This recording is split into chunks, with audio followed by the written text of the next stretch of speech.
Hi everyone, welcome back to the channel. ഇന്ന് നമുക്ക് Selenium installation എങ്ങനെയാണെന്ന് നോക്കാം. അപ്പോൾ Selenium install ചെയ്യുന്നതിന് ബേസിക് ആയിട്ട് 3 steps ആണ് ഉള്ളത്. നമുക്ക് ഫസ്റ്റ് Java install ചെയ്യണം. അത് കഴിഞ്ഞ് Eclipse IDE വേണം. അപ്പോൾ ഈ ഫസ്റ്റ് 2 steps ചെയ്യുന്നതിന്റെ വീഡിയോസ് ഞാൻ ഓൾറെഡി അപ്ലോഡ് ചെയ്തിട്ടുണ്ട്. അതിന്റെ ലിങ്ക് ഞാൻ ഇവിടെ ഡിസ്ക്രിപ്ഷൻ ബോക്സിൽ ഇടാം. നിങ്ങൾ ആ വീഡിയോ നോക്കി ആദ്യം Java install ചെയ്യുക, പിന്നെ IDEയും install ചെയ്യുക. അത് കഴിഞ്ഞിട്ട് തേർഡ് സ്റ്റെപ്പ് ആണ് ഈ വീഡിയോയിലേക്ക് വരേണ്ടത്. ഓക്കെ, അപ്പോൾ നമുക്ക് Selenium WebDriver എങ്ങനെയാണ് ഡൗൺലോഡ് ചെയ്യുന്നതെന്ന് നോക്കാം. അതിന് നമ്മൾ ആദ്യം ഇത് ഓപ്പൺ ചെയ്യാം. Selenium ഒന്ന് ടൈപ്പ് ചെയ്യാം. ഓക്കെ, ഇവിടെ Selenium ഒന്ന് ടൈപ്പ് ചെയ്യാം. അപ്പോൾ ഫസ്റ്റ് കാണുന്ന ലിങ്ക് തന്നെ Seleniumത്തിന്റെ ഒഫീഷ്യൽ വെബ്സൈറ്റ് ആണ്. അതിൽ ക്ലിക്ക് ചെയ്യുക, ഡൗൺലോഡ്സിലേക്ക് പോവാം. അപ്പോൾ ഡൗൺലോഡ്സിൽ നമുക്ക് കാണാം Selenium സെർവർ അവിടെ കൊടുത്തിട്ടുണ്ട്. അതിന് ഇപ്പുറത്ത് തന്നെ ലേറ്റസ്റ്റ് സ്റ്റേബിൾ വേർഷൻ എന്ന് പറഞ്ഞ് 4.1.1 ആണ് ലേറ്റസ്റ്റ് വേർഷൻ ആണ്. ഇത് ക്ലിക്ക് ചെയ്ത് ഡൗൺലോഡ് ചെയ്യാം.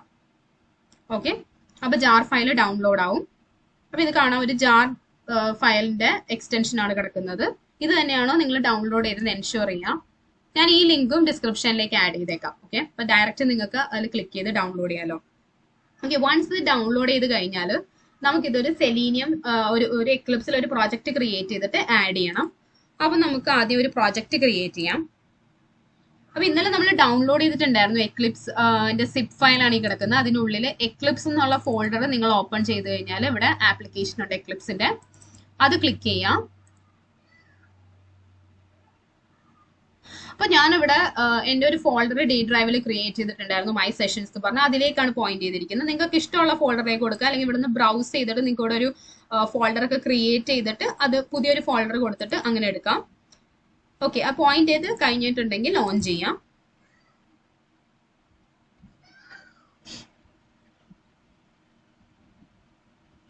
ലോഞ്ച് ചെയ്ത് കഴിഞ്ഞാൽ നമുക്കൊരു വെൽക്കം സ്ക്രീൻ കാണാം ഫസ്റ്റ് നിങ്ങൾ ലോഞ്ച് ചെയ്യുകയാണെങ്കിൽ. അത് കഴിഞ്ഞ് നമ്മൾ ആ വെൽക്കം സ്ക്രീൻ ക്ലോസ് ചെയ്ത് കഴിയുമ്പോഴാണ് നിങ്ങൾക്ക് പാക്കേജ് എക്സ്പ്ലോററിൽ ഇങ്ങനെ കാണുന്നത്. വേറെ പ്രോജക്ട്സ് ഒന്നും ഇല്ലാത്തതുകൊണ്ടാണ് ക്രിയേറ്റ് ജാവ പ്രോജക്ട് അല്ലെങ്കിൽ ഒരു പ്രോജക്ട് ദെൻ ഇമ്പോർട്ട് പ്രോജക്ട്സ് കാണിക്കുന്നത്. എക്സിസ്റ്റിംഗ് ആയിട്ടുള്ള പ്രോജക്ട് എന്തെങ്കിലും ആഡ് ചെയ്യാൻ വേണ്ടിയിട്ടാണ് ഇത്. അപ്പം ഞാനിവിടെ ഫയൽസിൽ പോയിട്ടാണ് പുതിയ പ്രോജക്റ്റ് ക്രിയേറ്റ് ചെയ്യാൻ പോകുന്നത്. ഇവിടെ ഫയൽസ് ക്ലിക്ക് ചെയ്യുക, ന്യൂ എടുക്കുക, പ്രോജക്ട്സ് എടുക്കുക, ജാവ പ്രോജക്ട്സ് എടുക്കുക. ഞാൻ ഒരു പേര് കൊടുക്കാം ജാവ പ്രോജക്ട്സിന്. ഞാനിവിടെ Selenium ട്രെയിനിങ് എന്നാണ് കൊടുക്കുന്നത്. എൻ്റെ project name Selenium training. By default ഞാൻ പോയിന്റ് ചെയ്ത ലൊക്കേഷൻ എടുത്തിട്ടുണ്ട്. നെക്സ്റ്റ് കൊടുക്കുക. അപ്പൊ ഇവിടെ Selenium ഞാൻ കൊടുത്ത ആ പേരും പിന്നെ അതിനൊരു സോഴ്സ് ഫോൾഡറും കൂടി ക്രിയേറ്റ് ആയി. ഫിനിഷ് ചെയ്യാം. ഓക്കെ, ദെൻ വൺസ് ഈ പ്രോജക്റ്റ് ക്രിയേറ്റഡ് ആണെങ്കിൽ പിന്നെ അതിനുള്ളിൽ നമുക്ക് വേണ്ടത് പാക്കേജ് ആണ്. അപ്പോൾ സെയിം റൈറ്റ് ക്ലിക്ക് ചെയ്യുക, ന്യൂ കൊടുക്കുക, നേരെ പാക്കേജ് ക്രിയേറ്റ് ചെയ്യാം. അപ്പോൾ പാക്കേജ് ക്രിയേറ്റ് ചെയ്യേണ്ട ഫോർമാറ്റ് ആദ്യം com.rvs, നിങ്ങൾക്ക് ഇഷ്ടമുള്ള പേര് കൊടുക്കാം കേട്ടോ. ഞാനിവിടെ Selenium എന്ന് കൊടുക്കുകയാണ്. .org എന്നാണ് ഞാൻ കൊടുക്കുന്നത്. ഓക്കെ, എന്നിട്ട് ഇങ്ങനെ ഒരു പാക്കേജ് ക്രിയേറ്റ് ചെയ്യാം. അത് കഴിഞ്ഞ് പാക്കേജിനുള്ളിൽ നമുക്കൊരു ക്ലാസ് ഫയൽ വേണം. അത് റൈറ്റ് ക്ലിക്ക് ചെയ്യുക, ന്യൂ ക്ലാസ് ഫയൽ എടുക്കുക. ഇവിടെ ഞാൻ Selenium ട്രയൽസ് എന്ന് കൊടുക്കാം. ഓക്കെ, അങ്ങനെ ഒരു ക്ലാസ് ഫയൽ ക്രിയേറ്റ് ചെയ്യാം. പിന്നെ ഇവിടെ നമുക്ക് ഞാനിവിടെ മെയിൻ മെത്തേഡ് കൂടി ആഡ് ചെയ്യാണ്. അപ്പം നമുക്ക് ടൈപ്പ് ചെയ്യേണ്ടി വരില്ല, അതുകൊണ്ട് ഇത് സെലക്ട് ചെയ്ത് കൊടുക്കാം. അപ്പം പബ്ലിക് സ്റ്റാറ്റിക് വോയിഡ് മെയിൻ കൂടി ആഡ് ചെയ്തിട്ട് നമുക്ക് ഈ ക്ലാസ് ഫയൽ ക്രിയേറ്റ് ആവും. ഫിനിഷ് ചെയ്യാം. ഓക്കെ, അപ്പോൾ ഇവിടെ ക്ലാസ് ഫയൽ ക്രിയേറ്റ് ആയി, മെയിൻ മെത്തേഡും ആഡ് ചെയ്തിട്ടുണ്ട്. ഓക്കെ, ഇനി ഈ പ്രോജക്റ്റിലേക്ക് നമ്മൾ ഡൗൺലോഡ് ചെയ്ത് വെച്ച നമ്മുടെ Selenium ജാർ ഫയൽ നമ്മൾ ആഡ് ചെയ്യണം. അപ്പൊ Selenium ജാർ ഫയൽ ആഡ് ചെയ്യുന്നതിന് മുന്നത്തെ അവസ്ഥ എന്താണെന്ന് നമുക്ക് നോക്കാം. ഞാനിത് ജസ്റ്റ് ഒരു കമന്റ് അത് ഞാൻ ഡിലീറ്റ് ചെയ്യാണ്. എന്നിട്ട് ഞാനിവിടെ വെബ് ഡ്രൈവർ എന്ന് കൊടുത്തു നോക്കാം. Seleniumത്തിന്റെ വെബ് ഡ്രൈവർ ആണ് ഞാൻ വിളിക്കാൻ ഉദ്ദേശിക്കുന്നത്. ഇത് കൊടുത്തു നോക്കി. അപ്പൊ ഇതിന്റെ മീനിങ് വേറെ ഒന്നുമില്ല. ഇപ്പൊ ഫോർ എക്സാമ്പിൾ ഞാനിവിടെ സ്ട്രിങ് എസ് എന്ന് കൊടുത്താൽ ഇതിന്റെ മീനിങ് എന്താ? എസ് എന്നുള്ളത് ഒരു സ്ട്രിങ് ആണ്, സ്ട്രിങ് വേരിയബിൾ ആണ്.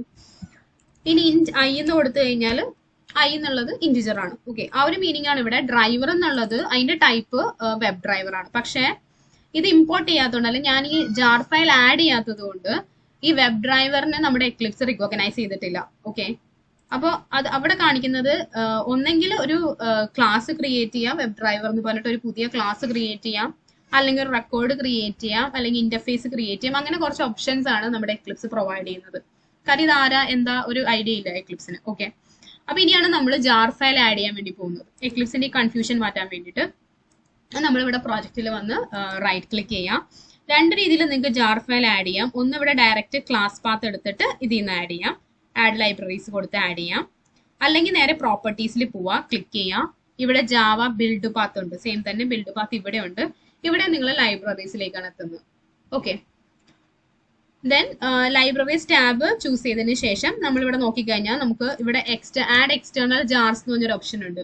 അപ്പൊ നമ്മൾ എക്സ്റ്റേണലി ഡൗൺലോഡ് ചെയ്ത ജാറാണത്. അപ്പൊ ആഡ് എക്സ്റ്റേണൽ ജാർസ് എന്നുള്ള ബട്ടൺ ക്ലിക്ക് ചെയ്യാം. അത് നമ്മൾ ഡൗൺലോഡ് ചെയ്ത് ഇവിടെ വന്നിട്ടുണ്ട്. ഓക്കെ, സെലീനിയം സെർവർ 4.1.1 ആണ് നമ്മൾ ഡൗൺലോഡ് ചെയ്ത്, അതിവിടെ ഡൗൺലോഡ് ആയിട്ടുണ്ട്. ഓപ്പൺ ചെയ്യാം. ഓക്കെ, അതിവിടെ ആഡ് ആയി. ആഡ് ചെയ്തതിന് ശേഷം അപ്ലൈ കൊടുക്കുക. എന്നിട്ട് നിങ്ങൾ ഓർഡർ ആൻഡ് ഇമ്പോർട്ട് എന്ന് പറഞ്ഞ നെക്സ്റ്റ് ടാബിൽ പോയിട്ട് അവിടെ ഒരു അപ്ലൈ കൊടുത്തേക്കാം. ഇവിടെ സെലീനിയം സെർവർ കൊടുത്ത് അവിടെ ഒരു അപ്ലൈ കൊടുത്തിട്ട് അപ്ലൈ ആൻഡ് ക്ലോസ് ചെയ്തേക്കാം. ഓക്കെ, അപ്പൊ ഇവിടെ ജാർ ഫയൽ ആഡ് ചെയ്തിട്ടുണ്ട്. റെഫറൻസ് ലൈബ്രറി നോക്കിയാൽ നമ്മുടെ ജാർ ഫയൽ ഇവിടെ ആഡഡ് ആണ്. ഇനി ഒന്ന് റീഫ്രഷ് ചെയ്യാം, അതിന്റെ ആവശ്യമില്ല, എന്നാലും ഒന്ന് റീഫ്രഷ് ചെയ്തേക്കാം. ഇനി നമുക്ക് നോക്കാം സെലീനിയം എന്താ പറയുന്നത്. ഓക്കെ, അപ്പൊ നമുക്ക് ഇത്ര നേരം അതൊരു ക്ലാസ് ക്രിയേറ്റ് ചെയ്യാനും റെക്കോർഡ് ക്രിയേറ്റ് ചെയ്യാനൊക്കെ പറഞ്ഞെങ്കിൽ ഇനിയിപ്പോ വെബ് ഡ്രൈവർ എന്നുള്ളത് റിക്കോഗ്നൈസ് ചെയ്തിരിക്കുകയാണ്. ഓക്കെ, അത് ഇമ്പോർട്ട് ചെയ്യാൻ പറഞ്ഞിരിക്കുകയാണ്.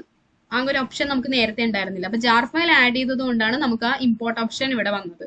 ഞാനിവിടെ ഇമ്പോർട്ട് ക്ലിക്ക് ചെയ്യാണ്. അപ്പൊ selenium org.openqa selenium web driver ഈ പാക്കേജിൽ നിന്ന് അത് ഇമ്പോർട്ട് ചെയ്തു. അപ്പൊ നമ്മുടെ ഇവിടുത്തെ എറർ പോയിട്ടുണ്ട്. വെബ് ഡ്രൈവർ എന്നുള്ളത് റിക്കോഗ്നൈസ് ചെയ്തു. കണ്ടോ, ഇത് സെലീനിയത്തിന്റെ വെബ് ഡ്രൈവർ ആണെന്ന് എക്ലിപ്സ് റിക്കോഗ്നൈസ് ചെയ്തിരിക്കുകയാണ്. അപ്പൊ ആ എറർ പോയി. ഇങ്ങനെയാണ് നമ്മൾ സെലീനിയം ജാർ ഫയല് നമ്മളുടെ പ്രോജക്റ്റിലേക്ക് ആഡ് ആയോ എന്ന് ചെക്ക് ചെയ്യുന്നത്. അപ്പൊ ഇവിടെ സെലീനിയം ആഡ് ചെയ്തിട്ടുണ്ട്. ഇനി നമുക്ക് പ്രോഗ്രാം സ്റ്റാർട്ട് ചെയ്ത് തുടങ്ങാം. അപ്പൊ അടുത്ത വീഡിയോ തൊട്ട് നമുക്ക് പ്രോഗ്രാം സ്റ്റാർട്ട് ചെയ്യാം. ഇത്രയും നിങ്ങൾ സെറ്റ് ആക്കി വെക്കുക. ജാവ ആഡ് ചെയ്യുക ആദ്യം, എക്ലിപ്സ് പിന്നെ ഡൗൺലോഡ് ചെയ്യുക. അത് കഴിഞ്ഞിട്ട് സെലീനിയം വെബ് ഡ്രൈവറിന്റെ ജാർ ഫയൽ ഡൗൺലോഡ് ചെയ്ത് ഒരു പ്രോജക്റ്റ് ക്രിയേറ്റ് ചെയ്ത് അതും ആഡ് ചെയ്ത് ഇങ്ങനെ ഒരു വെബ് ഡ്രൈവർ എന്നുള്ള ഒരു കമാൻഡ് അടിച്ച് നോക്കുക വർക്കിംഗ് ആണോ എന്നുള്ളത്. ഇമ്പോർട്ട് ചെയ്തിട്ട് ഓക്കെ എറർ റിസോൾവ് ആയോ എന്ന് കൺഫേം ചെയ്യാം. ഇത്രയും ചെയ്ത് കഴിഞ്ഞാൽ നമ്മുടെ സെലീനിയം സ്റ്റാർട്ട് ചെയ്യാനുള്ള പ്രോഗ്രാം സ്റ്റാർട്ട് ചെയ്യാനായിട്ടുള്ള എല്ലാം റെഡി ആയിട്ടുണ്ട്. ഓക്കെ, അപ്പൊ അടുത്ത വീഡിയോയിൽ നമുക്ക് ഫസ്റ്റ് പ്രോഗ്രാം ചെയ്തു തുടങ്ങാം സെലീനിയത്തിന്റെ. അപ്പൊ ഇത്രയും ചെയ്ത് സെറ്റ് ആയിരിക്കാം.